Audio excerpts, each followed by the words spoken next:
Menjadi rugi besar ketika kita tidak menemukan potensi maksimal kita yang Tuhan sudah taruh sebenarnya. Tuhan taruh sejak kita ada dalam kandungan ibu. Selalu saya ulang-ulang ketika Bapak dan Mama kita Bapak dan Mama kita berhubungan suami istri. Disitulah darah dan daging digabungkan, tetapi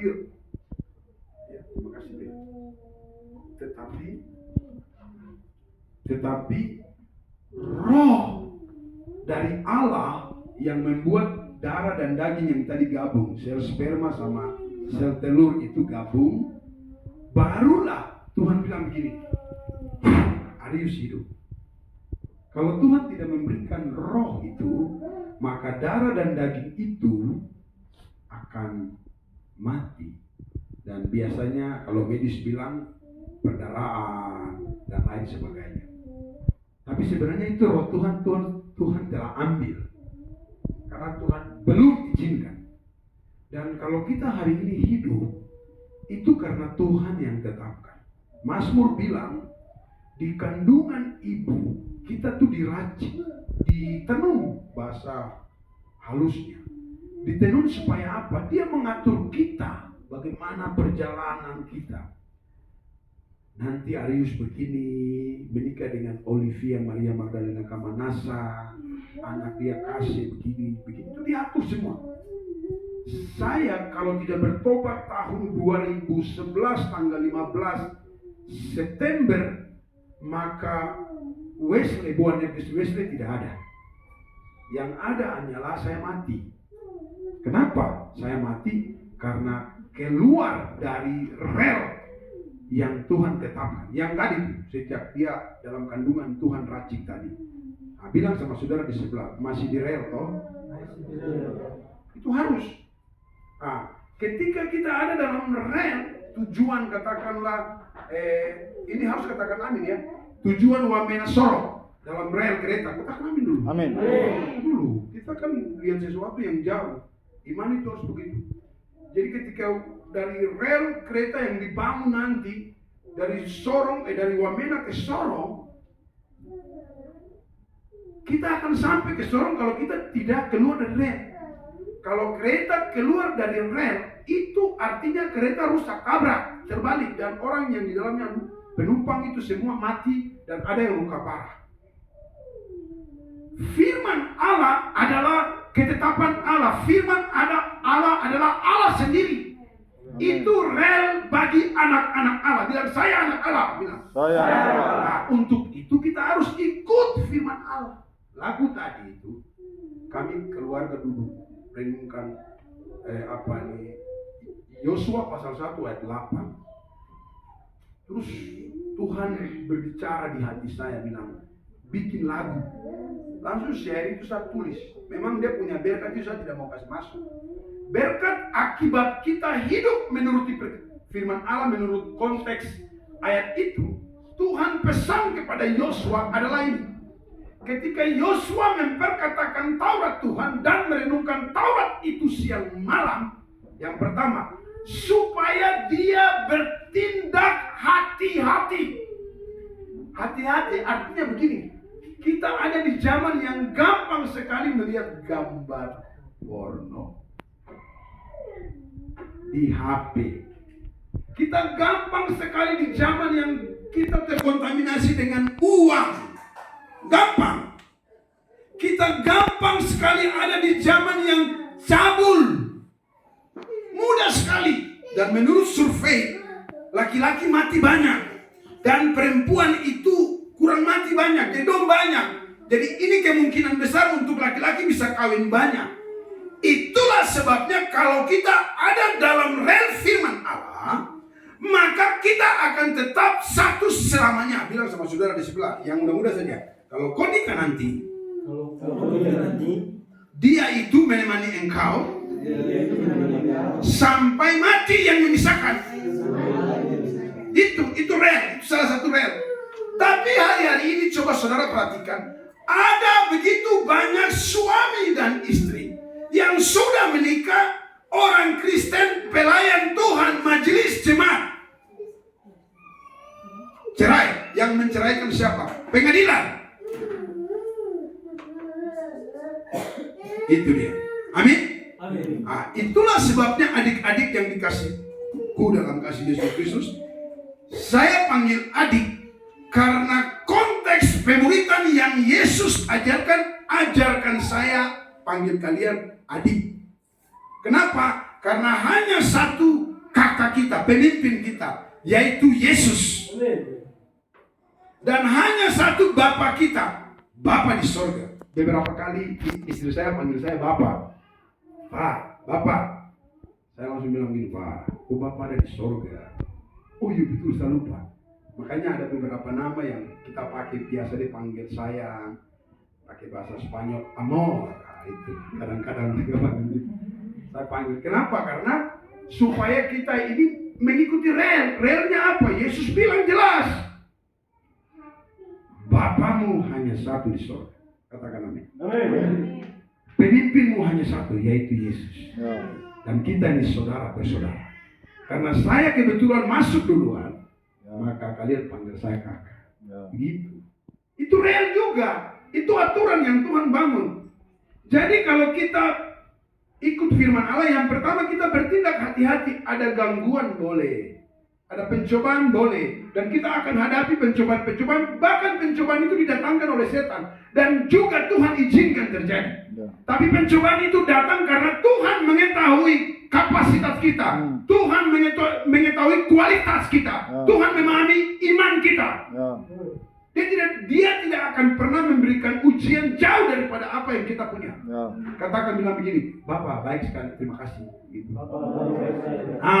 Saudara-saudara yang kukasih dalam kasih Yesus Kristus, yang pertama kita bertindak hati-hati, dan yang kedua, jadi supaya kita bertindak hati-hati, dan yang kedua supaya kita berhasil dan beruntung. Begitu. Jadi Tuhan pesan buat Yosua, perkatakanlah Taurat Tuhan dan renungkanlah Taurat itu siang malam, supaya kau bertindak hati-hati sesuai dengan firman Allah. Itu rel kita. Bilang firman Allah adalah relmu. Kalau kau mau sampai ke kemaksimalan hidupmu. Maksimal yang saya maksudkan tadi itu Tuhan sudah tetapkan dalam kandungan. Kita nanti bagaimana sampai bagaimana. Itu maksimal. Kemaksimalan Musa adalah Kanaan. Itu kemaksimalan Musa sejak dalam kandungan. Tuhan menenun Musa. Dan Tuhan tetapkan bahwa Musa kau akan bawa bangsa masuk Kanaan. Tapi akibat marah, Musa tidak masuk. Kemarin saya dilatih. Jadi kita menyimpan pakaian-pakaian, barang-barang. Dan saya sudah bilang, jauh-jauh hari 3 bulan sebelumnya. Ini dilipat, ini disiapkan. Tapi injury time, artinya sudah mau waktu kita mau pindah ke sini, barulah dong siap-siap. Sedikit, baru masih ada pakaian banyak di luar masih belum jemur. Saya pas keluar ke dapur, Roh Kudus bilang gini, kau mau belajar? Kau belajar? Siap, jemur. Sudah sangka pakaian semua saya jemur, satu ember besar saya jemur. Bayangkan saudara, kalau saya biarkan istri saya sendiri, apa yang terjadi? Terlambat. Akhirnya saya latih emosi juga. Tapi jangan. Awas. Hati-hati, kau maksimal kan tidak? Oh iya betul ya. Jangan. Sudah. Akhirnya hilang. Dan saya jemur. Mungkin saya tidak emosi. Kau lihat muka baru bilang gini, kau emosi. Saya selalu mengajarkan kalian firman dulu. Syaratnya dulu. Baru di belakangnya kita akan terima. Orang banyak hari ini ajar yang berkat dulu. Salah, keliru. Berkat pasti kita terima, bilang. Berkat pasti kita terima. Asalkan kita turuti dulu. Pemberi berkat punya maksud. Begitu. Itu kebenaran yang benar. Makanya Yesus bilang, Matius 6 ayat 33. Carilah dahulu kerajaan Allah. Oh berarti kita cari kerajaan Allah. Dan kebenarannya.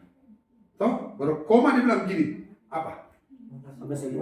Iya itu. Tapi Tuhan cari yang ini. Yang di belakangnya salah. Makanya Tuhan selalu bicara tuh di depan dulu. Kemarin malam kan 112. Iya toh. Takut akan Tuhan dan hidup menurut seluruh jalan yang ditunjukkan. Ayat 2-10 itu bagian berkat yang kau terima. Nah, di ayat ini bagian berkat yang kita terima adalah Yosua pasal 1 berkata begini.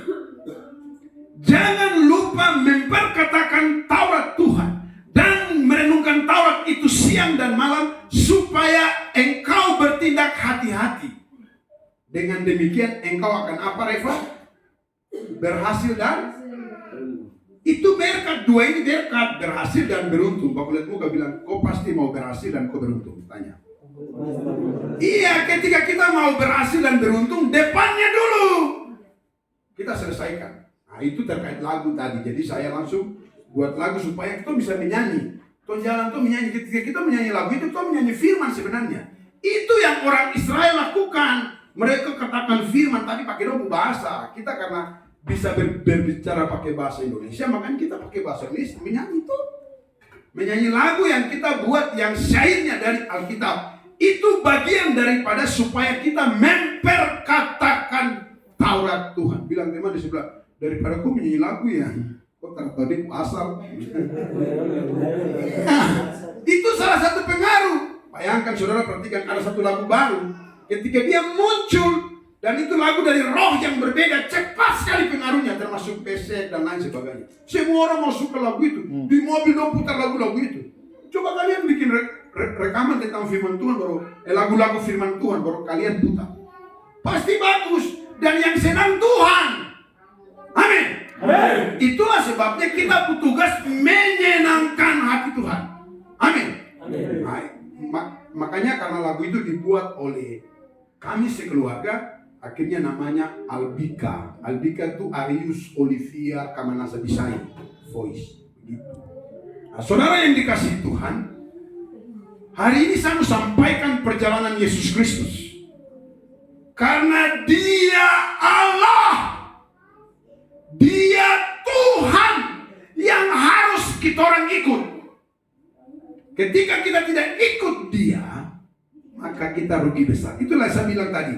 Kita akan menjadi rugi besar di hati kita. Kita akan menjadi rugi besar dalam hidup kita. Kita akan menjadi rugi besar kelak nanti ketika kita mati kalau kita tidak turuti perkataan Yesus. Rugi besar. Dia nanti akan berdiri di hadapan semua orang. Baru semua bangsa datang ke Dia. Toh, semua bangsa datang baru nanti satu persatu. Karena setiap kita telah ditulis dalam buku kehidupan.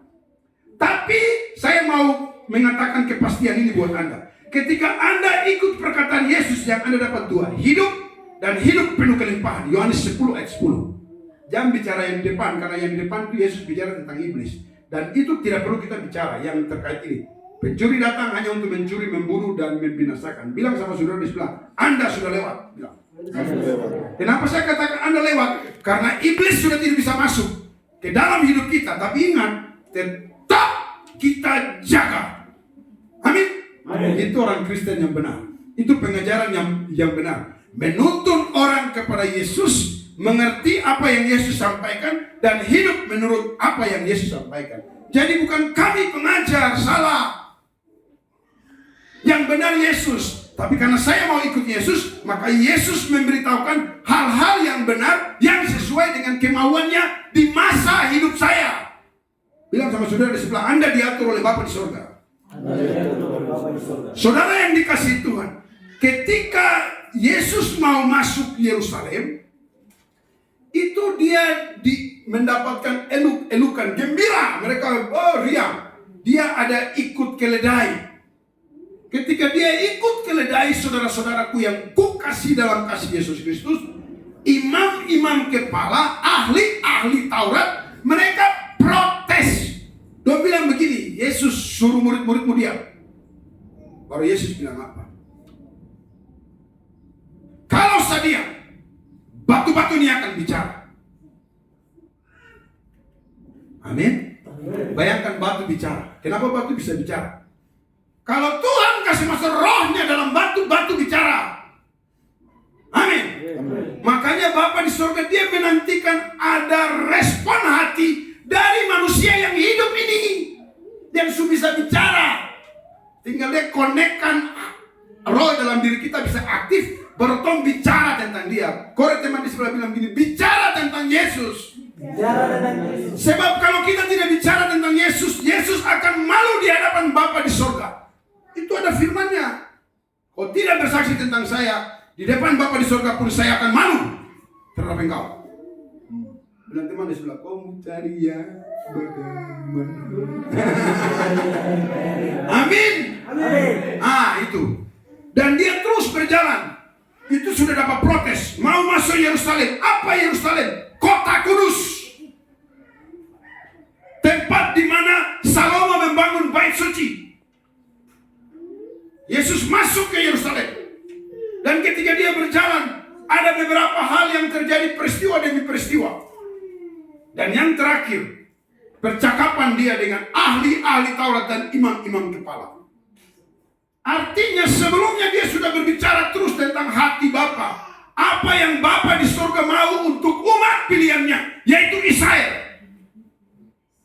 Makanya dia tinggalkan kealahannya dan dia datang ke bumi menjadi sama dengan kita untuk memberitahukan gaya hidup kerajaan Allah.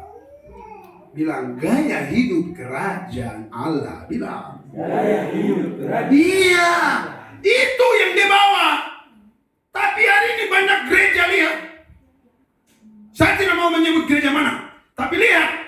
Dan Anda bisa rasakan, tapi saya percaya roh yang ada dalam diri saya, dia bergerak dan dia akan bertindak. Bukan saya, tapi Kristus yang akan bergerak. Supaya apa? Saudara dengar, ada banyak orang-orang Papua yang hidup menurut gaya hidup firman Allah. Bilang itu Bapak Puhati itu. Bapak Puhati itu. Dia mau kita hidup gaya hidup kerajaan Allah. Dia suka itu dan dia senang itu. Makanya ketika dia bicara untuk imam-imam kepala ahli-ahli Taurat yang mereka notabene-nya mengerti tentang perjalanan Israel. Doyang sekolah teologi, doyang pendeta lama, doyang pokoknya segala macam sudah tahu tentang sejarah gereja dan segala hal. Tapi Yesus protes dorong. Yesus kecewa dan sedikit rasa menurut saya tidak enak. Coba kita baca ayat 21 ayat 43. Matius 21 ayat 43. Ini direnungkan. Dia harus jadi gaya hidup. Dia harus menjadi sesuatu yang mengikuti kitab. Matius 21 ayat 43. Ini ending dari dimulai dong protes Yesus masuk sampai terakhir ayat 43. Ini endingnya. Maka Yesus keluarkan kata-kata itu. Artinya sejak dia masuk dong protes dia berbicara tentang kerajaan Allah dong protes. Dan ada sedikit rasa kekecewaan dan tidak enak. Karena mereka, Yesus bicara terus dan dong tidak mau dengar. Akhirnya muncullah kata-kata ini. Mari baca bersama-sama. Matius pasal 21 ayat 43. Baca dengan anak-anak Tuhan yang ada di Jemaat Kefas, Gereja Kasih Bapa di Tanah Papua. 2, 3. Sebab itu aku berkata padamu bahwa kerajaan Allah akan diambil daripadamu dan akan diberikan kepada suatu bangsa yang akan menghasilkan buah kerajaan itu. Anak-anak Tuhan, anak-anak Allah yang saya kasih dalam kasih Yesus Kristus. Perhatikan kata-kata ini. Kalau kita baca Alkitab, terus ada kata sebab itu, artinya ada sesuatu yang terjadi di belakangnya. Ayat 42, 41, 40 sampai ayat 1. Jadi ini satu perikop. Ayat 20, pasal 21 ini satu perikop. Dimulai dari Yesus masuk ke Yerusalem, dong protes dia dan dia bilang batu-batu akan bicara kalau murid-murid diam. Itu satu perikop semua. Kalau kita ikuti, itu ada protes yang terjadi dari imam-imam kepala dan ahli-ahli Taurat sampai endingnya Yesus keluarkan kata itu. Sebab itu, artinya sebelum sebab itu ada sesuatu di belakang. Ada alasan kenapa sampai itu terjadi. Kata-kata ini akan keluar. 3,5 tahun Yesus ada di bumi. Dan dia berulang-ulang menunjukkan teladan kepada murid-muridnya. Tapi ketika dia berulang-ulang menunjukkan teladan kepada murid-muridnya, dengar baik-baik saudara-saudaraku yang kukasih dalam kasih Yesus Kristus. Ada protes dari orang-orang Yang sebenarnya saya bilang begini, mereka itu ditutupi oleh selubung. Paulus bilang, saya pakai kata-kata Paulus. Artinya kalau mereka pakai selubung, dong lihat tapi dong tidak mengerti baik-baik, sama-sama bisa tabrak. Ribuan tahun baru Yesus datang, dong ada pakai selubung. Makanya Nikodemus ketika datang ke Yesus pada saat malam, selubung itu dibuka. Kenapa selubung dibuka? Karena dia terima Tuhan. Dia hati, orang Jawa bilang legowo, terima. Matur nuwun mas. Iya, masuk. Silakan. Itu dengan hati yang rendah menerima Yesus. Kalau kau pakai bahasa Jawa. Kalau kau pakai bahasa Seru Yesus bilang ruama. Yesus ruama. Itu hari Yesus masuk. Karena Nikodemus terima Yesus, maka selubung tadi dibuka. Maka Nikodemus ini ada beberapa kali pertemuan ahli Taurat dan imam dia yang protes. Dia bilang, sabar dulu. Kalau itu dari Allah, kita tidak akan bisa protes. Tapi kalau itu dari manusia, pasti akan terhenti.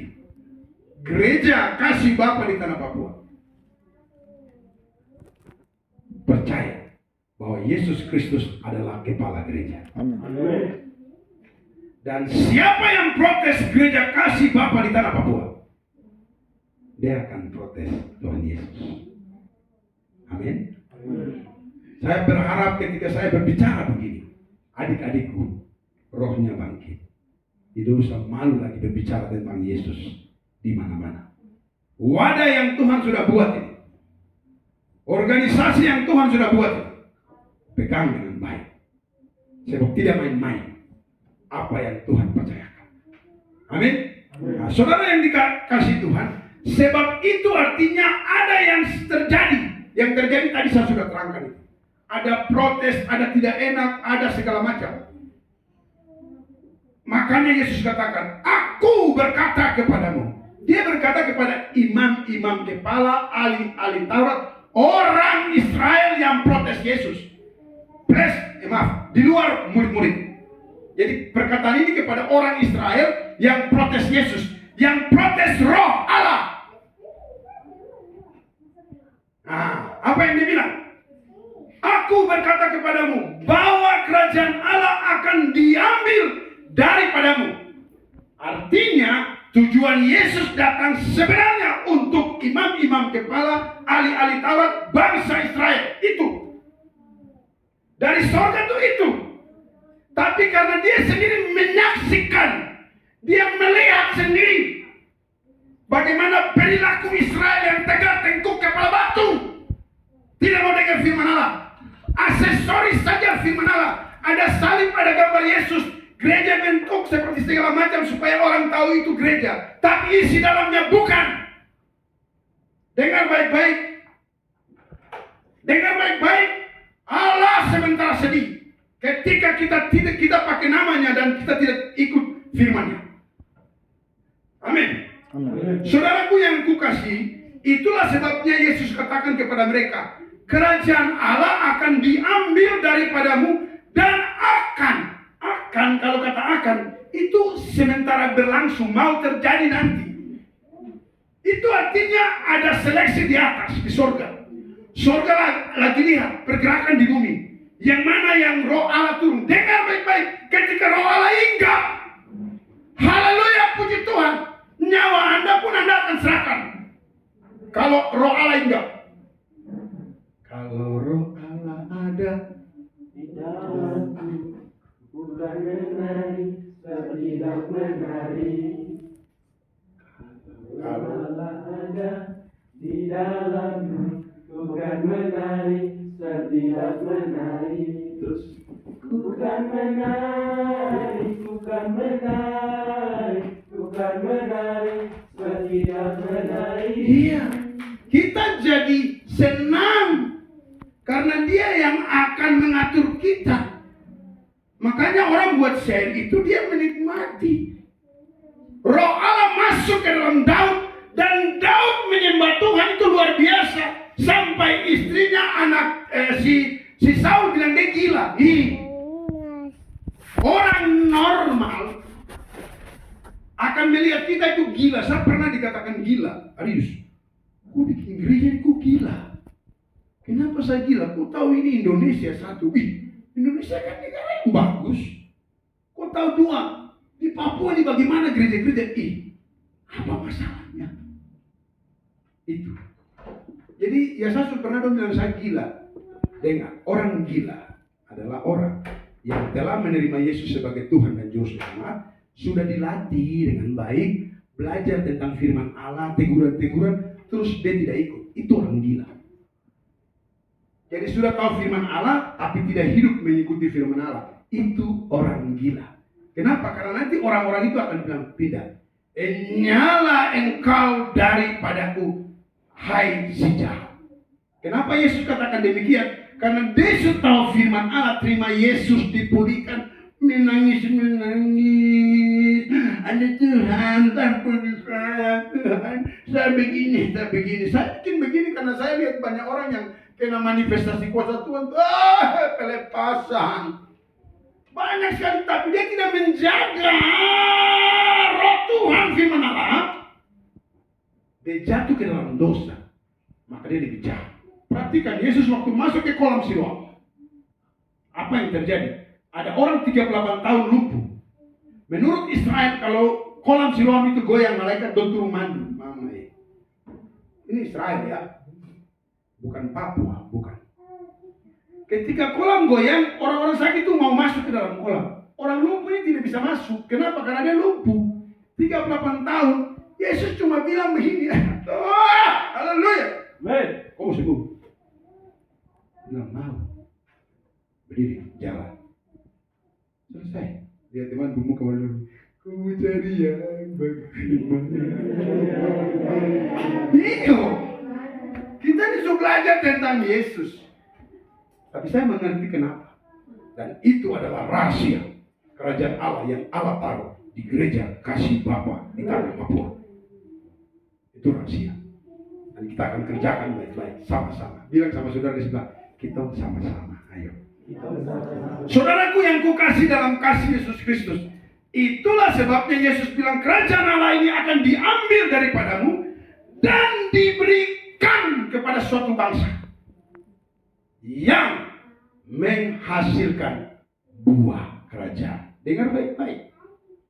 Kita akan diberikan hak sulung kerajaan itu, hak dari kerajaan Allah, supaya kita menikmati di bumi kalau kita menghasilkan buah kerajaan Allah. Apa buah kerajaan Allah? Dengar, orang bertobat, terima Yesus sebagai Tuhan dan Juru Selamat, hidup menuruti perkataan-perkataan Yesus. Itu yang disebut buah kerajaan Allah. Ada terjadi doa di rumah ini. Ada terjadi firman, hidup dalam komunitas kerajaan, komunitas Kristus. Bersaksi bagi Tuhan. Itu kerajaan Allah.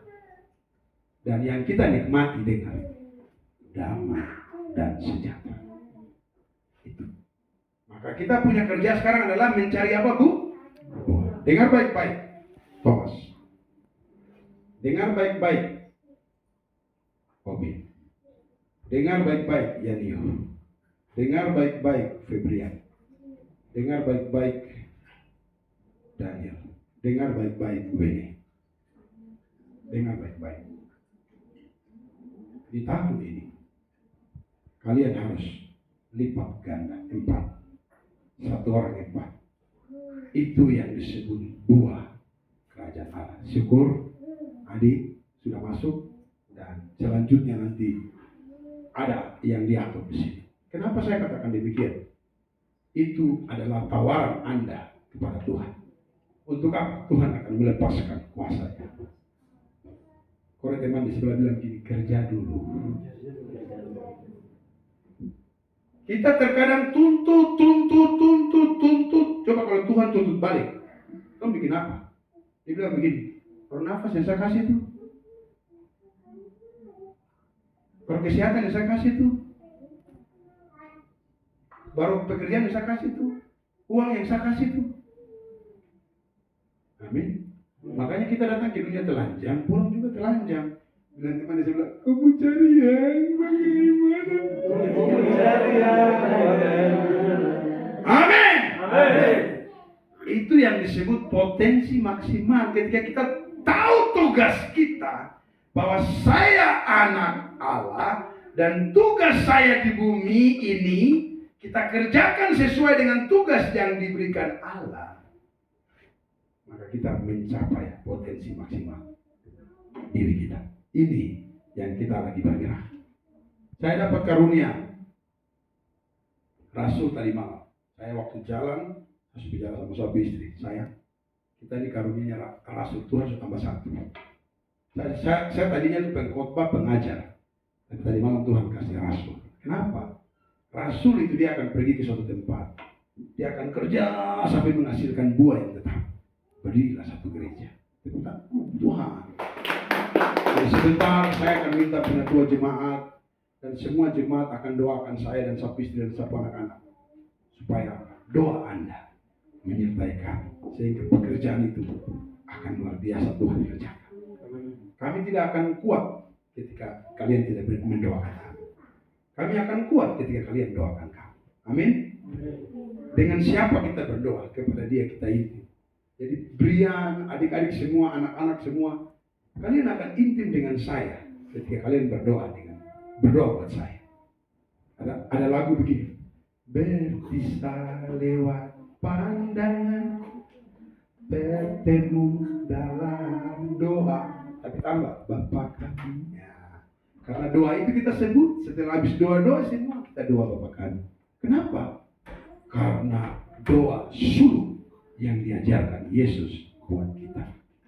Tuhan memberkati kita semua. Mari bangkit berdiri.